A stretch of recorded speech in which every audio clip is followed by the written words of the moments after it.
I'm still coming to grips with the fact that I have to do it again. I mean, what is it? The saying, you got to do what you got to do. And this is something that I got to do.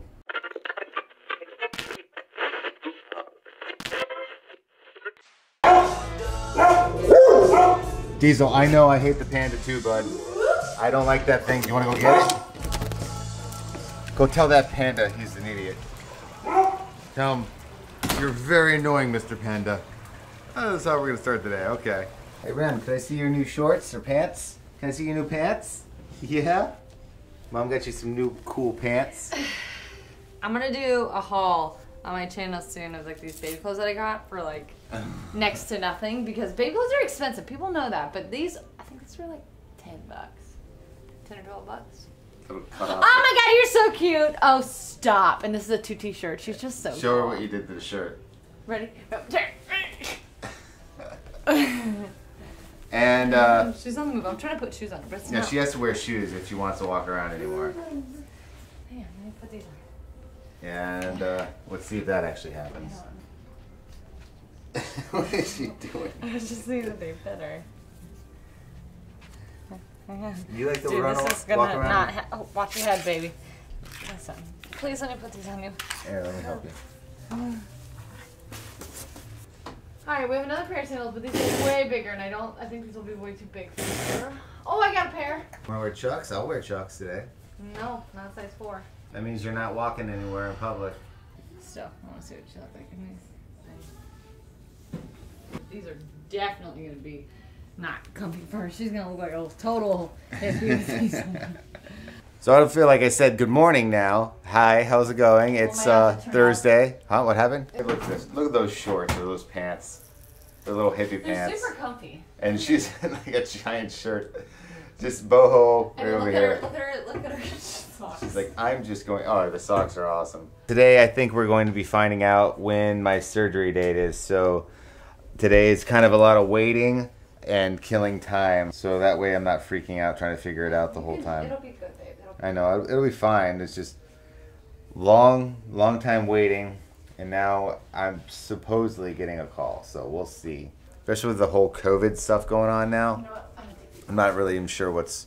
I just thought about it. I don't even know what's going on. Eating raspberries. I'm going to take these off for a second. She loves those raspberries. So hopefully by the end of this video, we kind of know what's going on. Don't worry, Ram. Maybe I'll save this for her birthday. Yeah, that's a good She idea. can wear these on her birthday. Which is coming up very How soon. cute are these? These are 1T. You're a toddler! Ah! What are you reading? I Love Dad? I Love Dad? That's right. Hi, bud. Are we day 6 now? I'm losing. Oh, sorry. I just whacked Allie with the camera. Day 6 of renovation of the RV. I think we're only on day 5. Like, you want I to be think on. day 5 was yesterday. No, I think today is day. Today we gotta narrow down the flooring. We found out Lowe's has better stuff than Home Depot. It's so much cheaper too. That was nice. The one above it's pretty cool too. Then we have to go back to the RV because we gotta find out what the roofing guy said about the roof, and hopefully it's not a bad situation. And I'm an idiot and I forgot to write down the numbers of the ones that are not going to be white. So we don't want to sand down the ones that are not even going to be there because we're wasting our time. Oh, we got a sandpaper.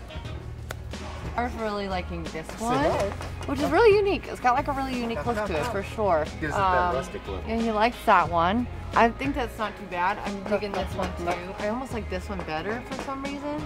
I couldn't find the car.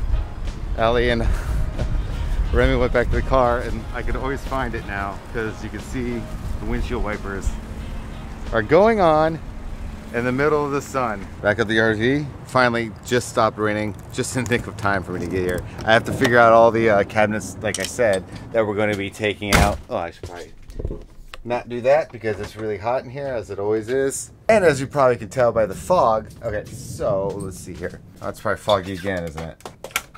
Yep, this is the main reason why we came, because I have to make sure we don't paint these, because these are the ones that are going to actually be the different color. Yep, we just drove like 45 minutes because I'm an idiot and I didn't write it down last time. Then I had to find the outlets and all that fun stuff, so now we get to drive back home. Well, that's good though, because now we don't actually have to, you know, waste our time sanding that stuff, because we're not even gonna put it back in there. Or I should say, we're not going to be painting those white because that would be pretty bad. We're gonna be sanding them, just not painting them. I told you guys, Remy keeps buying, or you keep thinking she keeps buying stuff because she puts the microphone, the remote controller. No, it was not Melissa. So here's the deal. This morning, or yesterday morning, I got an email from Apple saying that I had a purchase. It ended up being All-Star Variety Extravaganza, RuPaul's Drag Race All-Star, right there. And I thought maybe Melissa bought it or something like that. She did not. So apparently Remy bought yet another thing from Apple. I never thought I'd have to put a password lock on it, but now apparently, because this is the third time Remy has bought something. It's so cute too. It is pretty adorable because she's just like, man, what happened? What happened? What? I didn't do it. It wasn't me. It was. Time to go to bed. It wasn't me. Look, it wasn't me. Don't tell anybody. No. Oh, she's sleepy. Oh, my angel. I love your snugs. Earlier, I told you guys that we were hopefully that I was hoping to get like the information, like the schedule for the surgery coming up. And actually, I got a call probably about maybe a couple hours ago. I actually had to write it down, so I just wanted to kind of give you guys kind of a rundown, I guess you could say, of what's going on, because I've been wanting to tell you guys. You guys have been with me the whole time.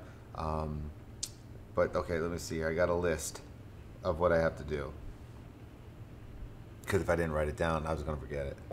So on the 6th of July, I'm going to get a call from the anesthesiologist. I have no idea what that means. Obviously, I know what an anesthesiologist is, but I don't know why they're calling me. And on the 13th is the crazy day. Like, it's all red right there. So I have blood work. I go see a nurse. I guess I got to go see a social worker. And then I got to do the MRI.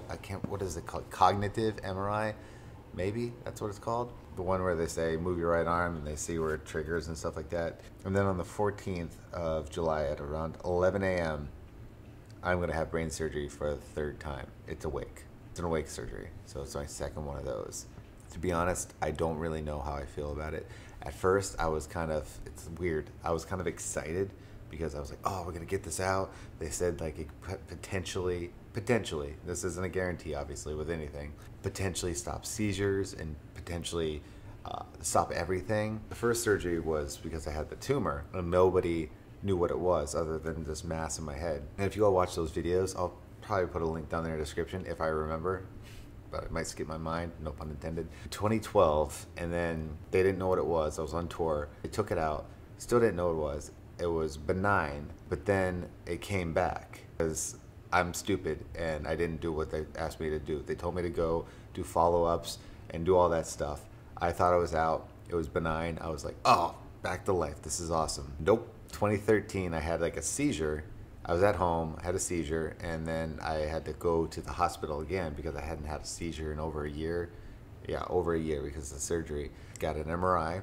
Guess what? It was back. I had to go to Boston because the guy who's up in Boston was, or is, one of the top brain surgeons like in the country. One of them. There's a million of them, and actually I got very lucky. The one that's going to be doing this is also one of the top ones, so I'm actually very lucky. I say that with a smile just because when you have to go under brain surgery and hear that your surgeon is one of the top, I'd say rated, it's not like a Yelp review, but like one of the top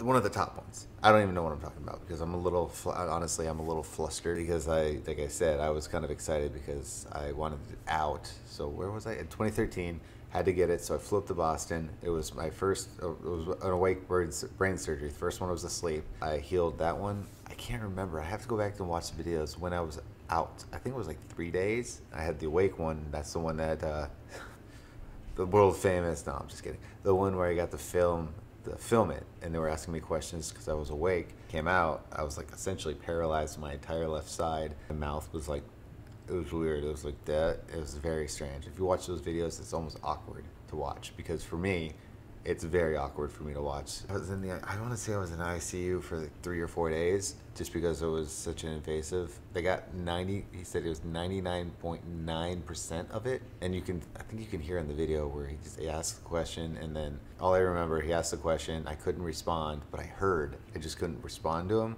and all you hear was, that's it, hands down. And everyone just clink, clink, clink, clink, clink. I remember it. It's very weird. It's very weird that I can remember that. I kept going to the doctor, and I've had the chemo. I went through that, and everything was staying nice and small. And sometimes actually it reduced at one point, and then it just stayed the same, but it wasn't growing or doing anything. So it was kind of like, but there was like this little section, that 0.9%, you can kind of see it, that little tiny section.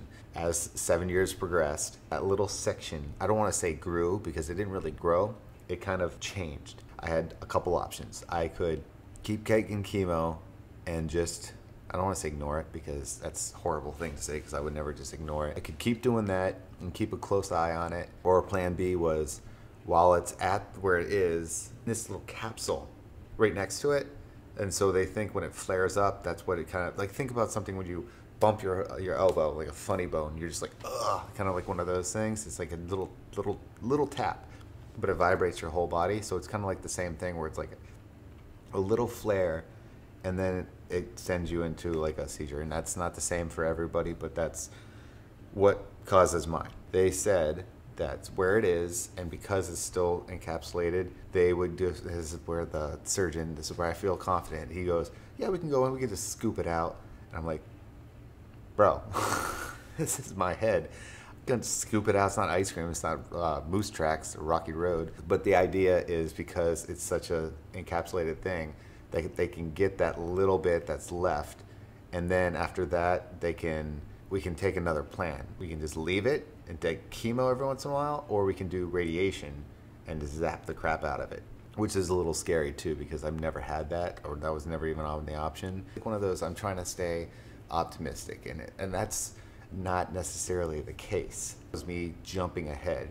I might not even have to do any of that stuff because we're gonna do the surgery on the 14th of July. From there, we're going to monitor it if we need to.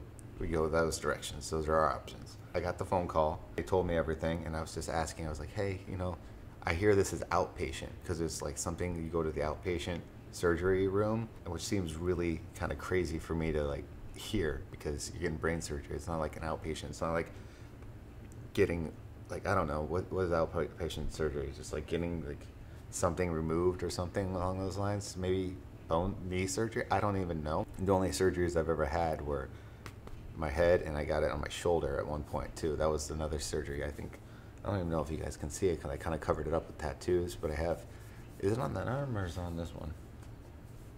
I don't know. It doesn't even spend so long. That was like when I was in 7th grade. I was like, what's the recovery time? Like, how long do I have to be in the hospital? And they're like, oh, well, I think you're only going to be in there 24 hours, which is insane that I would have brain surgery and be out potentially in 24 hours. Considering my past, where it was like 3 or 4 days, then it was like 2 weeks of everything, but that was like rehab and stuff. My assumption is because it's smaller and it's not as invasive, my assumption also is that technology is kind of advanced tremendously in 7 years to where something like this can be taken care of in a short amount of time like that.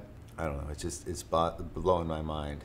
No pun intended. Sorry, I have to have these stupid little jokes because honestly, I am a little freaked out. I'd be lying if I was like, oh, this is nothing. Okay, here. I felt like that. I was even telling Allie, I was like, oh yeah, this is awesome. I'm gonna get it out. You know, I'll be back to normal. You know, hopefully no more seizures. I'm not gonna have to worry about this stuff. I can actually carry on my life. And you know, the doctors are like, yeah, I have friends that have done this and lived perfectly normal life. I've lived a perfectly normal life. Just that little section is always, what I'm trying to say is after I got off the phone is when things started kind of like really kind of hitting me, where it was kind of freaking me out just a little bit. That's an understatement. Yeah, it's like, I'm still coming to grips with the fact that I have to do it again. I mean, what is it, the saying, you gotta do what you gotta do. And this is something that I got to do, unfortunately. I feel like sometimes I've been dealt a really bad hand, but at the same time, I think the hand I've been dealt is pretty awesome. You know what I mean? There's this really negative thing in my life, but there's so many like positive things. That's what I got to do on the 14th of July. what's the saying too? It's like 3rd time's the charm. Maybe, I guess. I don't know. I hope this is it, and that's my hope. I don't know how long this was, and I don't know if I'm gonna edit it up, and I don't know if anyone's paying attention right now. But if you are, thank you so much. I really appreciate it, and that's another thing, that the RV thing's been really nice, because it's kept me thinking about other things and our trip and stuff. So I'm not like getting depressed or scared about it. I will see you guys next video. Have a good night, guys.